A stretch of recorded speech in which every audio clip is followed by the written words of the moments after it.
Salutations maître. Je suis Métatron Seigneur de Lumière, et je vous salue en un vecteur d'amour inconditionnel. Et donc nous parlerons de nouveau de matière/antimatière et du flux synergétique entre les deux qui définit vos réalités. Il y a un mouvement constant entre matière et antimatière qui fait jaillir des unités de conscience dans les deux domaines, via des macro et micro-trous blancs et trous noirs. C'est le soubassement de la réalité du présent qui converge dans tous les hologrammes du temps. Cela imprègne la matière et l'antimatière, et vous vivez dans les deux. La matière et l'antimatière forment différents types d'univers parallèles. Certains sont des plans dimensionnels séparés, gouvernés par des ensembles légèrement différents de lois physiques, géométriques et matérielles. D'autres reproduisent votre univers d'assez près. Certains univers parallèles existent dans un sous-espace dont les paramètres de la géométrie sont formes et ce sont des réalités quantiques complètement différentes. Certains univers sont plus petits qu'une molécule, car tel est le paradoxe de l'énigme spatiale. Les univers physiques, comme le vôtre, sont l'exception, pas la règle. Il y a certes des êtres hautement évolués dans le cosmos qui ne sont pas du tout au courant de l'existence d'univers physiques. Ce sont des composants éloignés de votre propre être, totalement ignorants de votre personne physique. La matière physique visible, telle qu'elle est comprise à votre niveau actuel de technologie limitée, occupe en fait moins de 4% du multi-univers. Environ 20% de votre univers sont composés de ce qui est appelé matière, sombre ou invisible. Les 76 à 80% restants sont de l'antimatière. Ce que vous désignez comme le corps de lumière cristalline, ou Merkana, est en interface avec ces trois types de matière de l'intérieur comme de l'extérieur. Vous voyagez dans la matière sombre et l'antimatière la nuit, dans ce que vous appelez l'état de rêve lucide, dans un état éthérique d'ultraviolet, dans des corps d'énergie bioplasmique éthérique. La plupart d'entre vous ont très peu de souvenirs de ce qui se passe au cours de ces voyages nocturnes. Mais cette information est accessible à ceux qui sont prêts à atteindre le niveau mercanique de conscience dans le système merkivique à 3 niveaux des corps de lumière cristalline. La polarité Merkaba est dépassée. Soyons clairs, un effort concerté est nécessaire pour développer la connaissance de ce système de corps de lumière cristallin. La vieille polarité Merkaba ne servira à rien dans ce domaine. La grille électromagnétique, celle de la polarité, se défait tandis que la grille cristalline atteint sa pleine énergie. De la même manière, l'aura humaine liée à la grille électromagnétique ne peut soutenir les fréquences plus élevées du champ unifié de l'énergie cristalline quantique, et elle ne le fera pas. L'âge cristallin est arrivé, et les systèmes de dualité sont complètement dépassés dans ce changement de vitesse. Et donc vos corps physiques ainsi que vos systèmes d'aura exigent une concentration grandissante, tandis que la Terre approche de ce passage supradimensionnel dans la classe supérieure. Et les fréquences de la planète qui s'élèvent exigent la transition de l'humanité au triple niveau de la modalité merkivique ou de la fonction cristalline multidimensionnelle du corps de lumière. Une bonne partie de l'humanité n'en est pas encore à reconnaître que l'ancien système de l'aura est incapable de véhiculer l'énergie cristalline de la planète en augmentation. Il en résulte une sorte de pression différentielle qui provoque un stress par surcharge de l'aura. Il se produit des fissures et des fuites dans l'aura et il peut se créer des courts-circuits. Nous appelons cela des maladies d'ascension. Quand elles ne sont pas reconnues, elles peuvent conduire à des pertes d'énergie, de la fatigue chronique et à la dépression. Nous vous avons déjà dit cela dans plusieurs messages. Mais la masse de l'humanité n'en a pas tenu compte et, en conséquence, demeure liée au fonctionnement en 3 dimensions. Et le 21 décembre 2012 ne sera qu'un jour comme un autre pour une vaste majorité de l'humanité. Mais pour la minorité inspirée qui choisira de développer les corps de lumière cristallins des sauts quantiques, sont au programme et se produisent déjà. Changement de vitesse vers la cristallisation de l'ADN. Beaucoup d'entre vous sur la voie de l'ascension sont au courant de la cristallisation et du passage à 12 brins de l'ADN. Nous vous disons que l'ARN est engagé dans un changement du même type. L'ARN est aussi important que l'ADN, c'est en fait le messager qui relaie les changements de code de l'ADN. La fonction première de l'ARN est la synthèse de protéines dans une cellule. Mais aussi l'ARN est impliqué de différentes manières dans l'expression et la répression de l'information héréditaire. Cela est bien compris par vos autorités en biologie et en médecine. Mais nous vous disons que l'ARN n'est pas seulement le catalyseur du changement biologique humain, mais qu'il reçoit aussi l'information des domaines plus élevés. C'est l'appareil de votre nouvelle biologie qui reçoit les signaux radiocodés, et qui permet la cristallisation et les 12 brins de l'ADN, ainsi que la cristallisation de l'hypophyse, de l'épiphyse et du thymus. L'ARN est en train de passer d'un seul brin à une vague cristalline de 6 brins. Passage à l'ARN cristallin à 6 brins. Tandis que vos corps de matière physique passent à un ADN à 12 brins et à un ARN à 6 brins, vos corps de lumière cristalline mécanique passent à 144 et 72 dans un système d'algorithmes de cristallisation vers la conscience multidimensionnelle bioplasmique, dans des composés à la fois de matière et d'antimatière. La multidimensionnalité de la conscience quantique devient nécessaire et disponible pour les chercheurs humains qui évoluent vers la Merkana. L'ARN reçoit les codes multidimensionnels. La cristallisation et le changement de vitesse de l'ARN sont essentiels dans ce processus, car il communique à travers de multiples dimensions de temps et reçoit de l'information par l'intermédiaire de son mécanisme linéaire cristallin. C'est ainsi que les molécules d'ARN assemblant les protéines de la matière physique dans les ribosomes pour recevoir les codes du changement de vitesse. L'ARN reçoit des communications, qui sont constamment transmises au cerveau postérieur, le mental divin, venant de ce que vous pourriez appeler les consciences angéliques, extraterrestres et de l'âme divine. La plupart d'entre elles se trouvent dans l'antimatière, et toutes fonctionnent dans les systèmes bioplasmiques cristallins de la Merkana. L'ARN reçoit des codes d'information concises qui agissent comme des enzymes catalytiques pour les nouveaux prototypes en vue du passage au niveau supérieur du corps physique à base de carbone. Ce qu'on appelle les « enfants de cristal » ou méruviens s'incarnent avec ces changements bioéthériques déjà accomplis. Il y a certes d'innombrables changements dans l'ADN et l'ARN des nouveaux humains. Ces transitions sont possibles pour ceux d'entre vous qui sont des éclaireurs, et qui sont, certes, des chercheurs sur la voie de l'illumination, mais il faut quelque assemblage à faire soi-même. Antimatière et matière prosaïque. Vos savants officiels comprennent que la planète Terre est entourée d'une enveloppe ovoïde appelée magnétosphère. Ils ne reconnaissent pas tous qu'il s'y trouve une matière chargée appelée plasma. Enfin, l'état de la matière qui prédomine dans le multi-univers est plasmique. Mais comme il ne produit pas une radiation qu'ils puissent voir ou mesurer, les scientifiques refusent pour le moment de reconnaître formellement que le plasma est en fait de la matière. Certains le définissent en théorie comme de la matière sombre. Mais en vérité elle n'est pas réellement sombre. Le moment venu on comprendra que le plasma est le 4e état de la matière, dans votre perspective actuelle. La matière existe au-delà des 3 états solides, liquide et gazeux. Elle existe sous forme de plasma.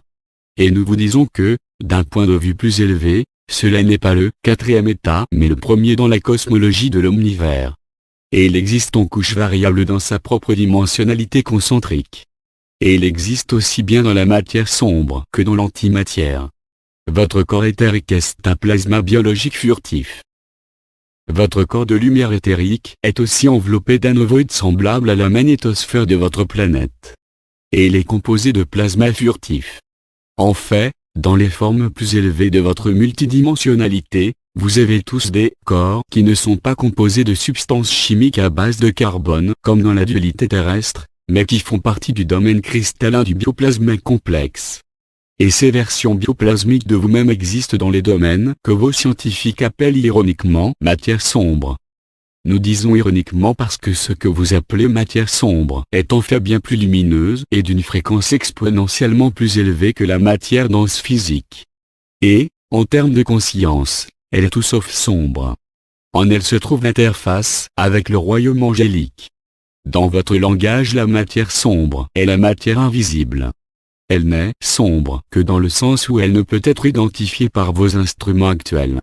C'est une forme de matière furtive qui demeure impossible à détecter dans la totalité du spectre électromagnétique détectable par vos scientifiques, depuis la grande longueur d'onde radio jusqu'à la beaucoup plus courte oscillation du rayon gamma. Votre champ mécanique, très cher, est un bioplasme cristallin. Sur le plan terrestre vous êtes tous composés d'un corps à base de carbone dont l'aura sert d'interface avec un corps éthérique bioplasmique. Quand vous effectuerez la transition vers des domaines plus élevés vous serez totalement conscient dans cette énergie éthérique, dans un corps de lumière cristalline bioplasmique. Enfin la plus grande partie de vous-même vit à présent dans le cosmos cristallin liquide de ce que vous appelez matière sombre, la matière lumineuse invisible du bioplasma électrique cristallin. Accordez-nous votre attention, Ne relâchez pas votre concentration, car c'est une grande vérité que nous essayons de vous expliquer. Maître, bien que cela paraisse compliqué, ce sera plus apparent pour ceux d'entre vous qui évoluent vers les corps de lumière de l'aura cristalline, la phase mécanique de la mer qui va à 3 niveaux. C'est là le niveau auquel vous vous connectez à la partie angélique de vous-même, celle qui vous a été retirée dans la dualité. Et, aspect scientifique mis à part, tout ce message traite de votre retour à l'état plus élevé de vous-même, et donc ne vous laissez pas égarer par les mots. Ne soyez pas intimidés par la science ou la terminologie que nous utilisons, car la partie plus élevée de vous-même connaît déjà les vérités que nous partageons avec vous dans cet enseignement. Et votre désir d'apprendre et d'avancer, ainsi que la Merkana, sont certainement votre billet de retour à la source. C'est la raison pour laquelle vous êtes ici. Et donc nous partageons avec vous la vue d'ensemble et les moyens détaillés d'y parvenir. Comme votre corps éthérique est en interface avec l'antimatière, on peut dire que l'espèce humaine est en fait composée d'hybrides de matière et d'antimatière, qui ont conceptuellement évolué à partir de l'antimatière. Mais écoutez attentivement, votre conscience fondamentale existe foncièrement dans l'antimatière, mais non pas en tant qu'antimatière, il y a une différence. Le centre de votre genèse est la pensée divine, et elle co-crée et imprègne toute matrice. Les ouvertures coniques du système chakra/aura humain s'étendent et se développent quand vous réalisez les niveaux 2 et 3 des corps de lumière merkivique. Énergie subtile qui compose le système de l'aura merkivique possède les propriétés d'un courant électromagnétique, mais elle n'est pas électromagnétique au sens de ce terme dans la dualité. Elle est de nature cristalline, liquide, mais fonctionne en flux dans des champs de courant comparables à la polarité du système précédent. L'énergie cristallo-mercanique s'écoule à travers les ouvertures vortex coniques et elle est dirigée vers les méridiens, mais elle acquiert les propriétés des courants de particules cristallo-cohérents semblables à la lumière laser, dans le fonctionnement du système merkivique trinitaire. C'est la même énergie qui circule à travers les cristaux phi, en ce sens qu'elle est cohérente. Vos chakras vortexiaux sont multirécepteurs et transmetteurs. Cela est à son optimum au 3e niveau du système Merkiva, la Merkana, comme nous l'enseignons dans les clés métatroniques. Dans l'ensemble de la Merkina il se trouve un nombre grandissant de liens à la conscience d'âme de groupe et au système de l'omnitaire et du cosmos du multi-univers. La vision à distance. Au niveau de conscience de groupe de la Merkana, ce que vous considérez comme télépathie et vision à distance se produit automatiquement. Non pas comme un but à atteindre mais comme un effet naturel de ce niveau divin de conscience. Cela prend place grâce à la connectivité des réseaux neuronaux, filaments plasmiques, du cosmos vivant ou énergie gestalt que vous appelez Dieu. De même que vous avez un réseau de filaments neuronaux et de fibres nerveuses dans votre cerveau humain qui communiquent en courant, il y a de semblables réseaux qui jouent le rôle de conduit d'information dans les multi-univers successifs du cosmos vivant. Cela peut être vu comme le cerveau de Dieu, le « tout ce qui est ». Dans cette analogie, vous pouvez apparaître comme vivant dans un cosmos qui est un cerveau super puissant. Et, certes, ces corridors neuronaux cosmiques envoient constamment de l'information et à travers votre ARN. Les réseaux neuronaux dans les couches de matière/antimatière. C'est en fait par le moyen de ces conduits de courant que des phénomènes comme la vision à distance et la bilocation semblent se produire. Ni l'un ni l'autre n'implique vraiment de voir où se trouver physiquement, mais plutôt un traitement de codes et de modèles d'informations reçus à travers des corridors neuronaux cosmiques ou terrestres, par votre ARN et l'hypophyse et l'épiphyse cristallisée. Nous vous disons que ces codes d'information constituent les réseaux neuronaux dans la matière/antimatière et le plasma sombre qui contiennent l'omnitaire. Cela signifie qu'il existe un système et une structure vers lesquels vous pouvez évoluer, moyennant effort et application. L'apprentissage du système merkivique à 3 niveaux est un impératif, parce qu'il vous est nécessaire pour ascensionner au niveau suivant. Mais sachez que plus vous évoluez dans les niveaux merkiviques, plus vous avez d'énergie. Et une plus grande énergie va de pair avec une plus grande responsabilité. Vous devez être capable de contrôler les fréquences de votre champ d'énergie, et de moduler le pouvoir intérieur par l'équilibre mental et l'autodiscipline. Par le développement du système merkivique du corps de lumière cristallin vous obtenez l'aptitude à naviguer dans la dimensionnalité plus élevée, et ce faisant, à accéder librement à une plus grande conscience. La lumière cristalline cohérente. Ce qui en résulte est le développement et l'utilisation de l'énergie lumineuse cristalline cohérente. Cela est particulièrement utile aux thérapeutes, et peut être développé et modulé par les maîtres thérapeutes motivés au niveau 2 et 3 et dans la Merkaba. L'énergie lumineuse cristalline cohérente peut être projetée hors du corps d'un maître thérapeute mercanique par les mains, en envoyant son chi personnel d'émanation d'énergie cristalline dans le corps du patient. En développant ce système, vous progresserez d'innombrables manières et retrouverez des talents dont vous n'avez pu que rêver, littéralement. Le phénomène que vous appelez canalisation se produit aussi selon ce processus. Mais pour la clarté, précisons que dans la grande majorité des cas, la canalisation est une communication améliorée avec le soi divin en vous et non pas avec les archanges ou maîtres ascensionnés. Canalisation des anges et du soi divin.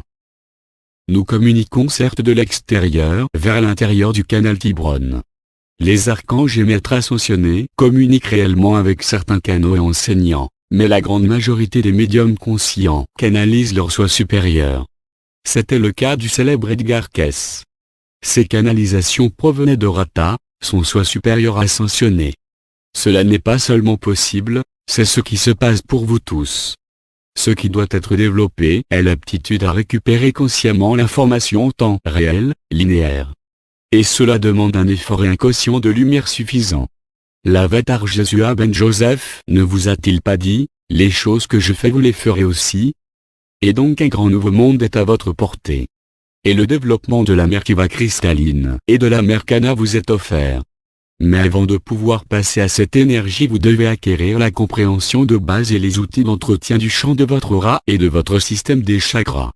Vous devez apprendre à marcher avant de pouvoir courir. Il est ironique que beaucoup d'entre vous sur le chemin de l'illumination aient acquis un savoir considérable en métaphysique, mais fassent si peu d'efforts conscients pour comprendre, ce qui est indispensable, comment le réseau de l'aura interagit avec l'entretien du physique. Et comprenez que le développement nécessaire de votre système merkivique est un voyage en soi, non pas un sommet à atteindre. Votre intégrité et l'impeccabilité de vos pensées et de vos actions influencent sur l'intégrité de votre aura. Si votre pierre angulaire qui soutient l'édifice se fend ou se déplace, il en sera de même pour votre accès à la Merkaba. La connexion mentale corps éthérique est immédiate. L'énergie et la conscience ne peuvent être séparées. Vos chakras ne peuvent fonctionner au mieux que lorsque votre champ éthérique est intact. Votre corps de lumière a un réseau qui ne fonctionne que lorsque vous parvenez à comprendre comment le connecter et l'entretenir. Cela est offert dans les clés métatroniques pour la transition cristalline, mais le fonctionnement optimal est inconnu et enseigné par l'ésotérisme depuis la nuit des temps. Charles Bitter, de la Société théosophique, était très brillant dans ce domaine au temps de la dualité. Il est temps, à présent, de comprendre le niveau supérieur cristallin. Le couplage symbiotique. De même que la grille électromagnétique de votre planète s'effondre et se trouve remplacée par la grille cristalline, votre champ d'énergie éthérique basé sur la polarité est lui-même incapable de soutenir la fréquence plus élevée de la lumière cristalline. Il y a une force de couplage symbiotique qui adapte les niveaux de votre champ éthérique dans la matière au corps cristallin de photons de la Merkaba et de la Merkaba dans l'antimatière. Cette symbiose essentielle se produit par l'intermédiaire des accélérateurs de particules que vous appelez chakras. Chaque couche est séparée par des membranes à 2 couches de bioplasma, doublées chacune de courants opposés pour former un étui durable. Il y a une affinité mutuelle entre le bioplasma et les corps physiques biomoléculaires, et cela prend place à travers les chakras doublement coniques qui sont receveurs et transmetteurs, et étendent des filaments de transduction sensorielle dans chaque champ dimensionnel possédant les séquences matière/matière sombre/antimatière. Ce processus génère un chemin hélicoïdal d'aller et venue qui est un spin conique.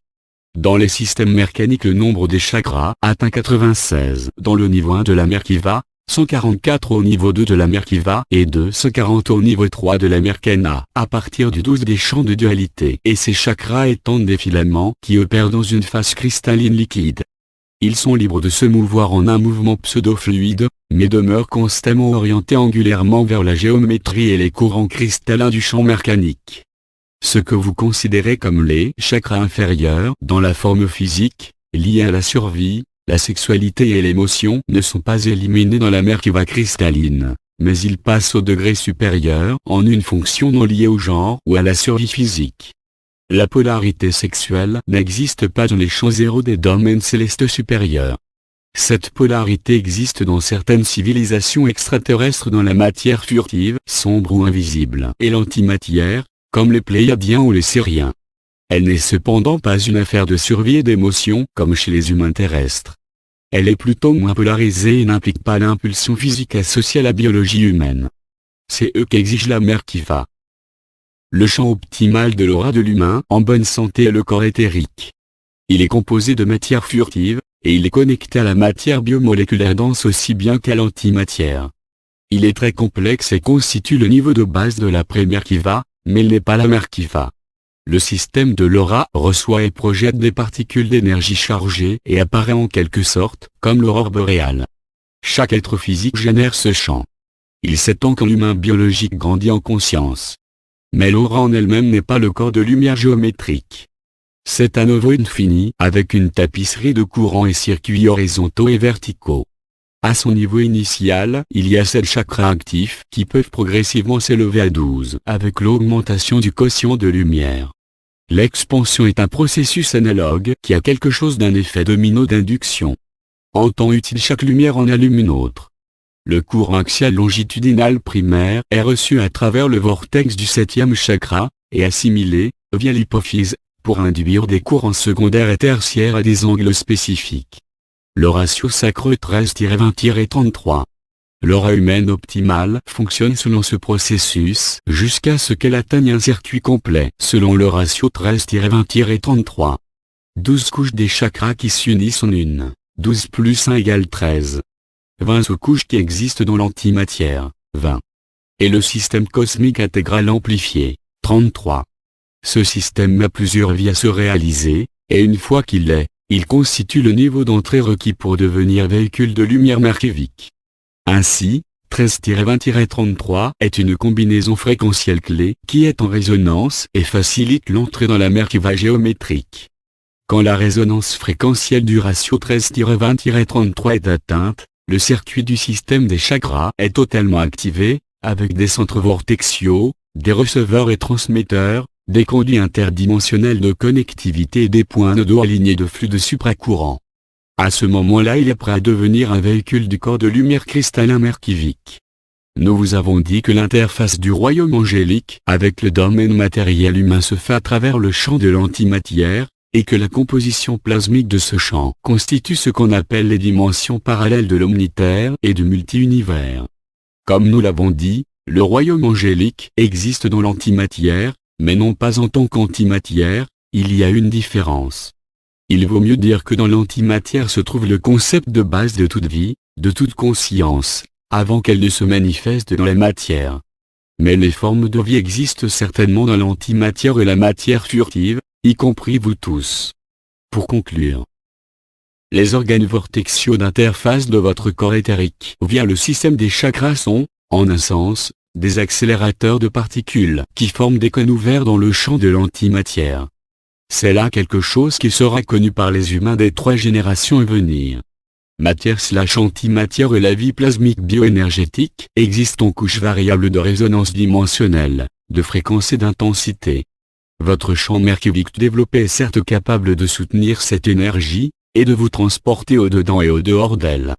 Vous êtes des êtres divins avec des aspects à la fois finis et infinis, et dans le système merkivique vous pouvez transformer le fini en infini. De nouvelles frontières s'ouvrent à vous à l'occasion de l'ascension de la Terre, qui implique un accès dimensionnel de plus en plus vaste. Même si, afin de ne pas être rejetés, vos scientifiques officiels continuent de se tenir prudemment enfermés dans la cage du statu quo, et n'acceptent que ce qui peut être mesuré avec des instruments réellement simplistes. Ceux qui choisissent de demeurer dans la 3e dimension peuvent certes le faire. Mais ils laisseront ainsi passer l'occasion d'accomplir de grands pas en avant dans la compréhension, non seulement de la conscience vitale, mais aussi des vastes domaines du cosmos omnivers dont la Terre elle-même fait partie. Mais vous pouvez tous, avec une intuition à plus longue portée, aller plus loin que vous ne croyez. Je suis Métatron, et je partage ces vérités avec vous. Vous êtes les bien-aimés. Et il en est ainsi.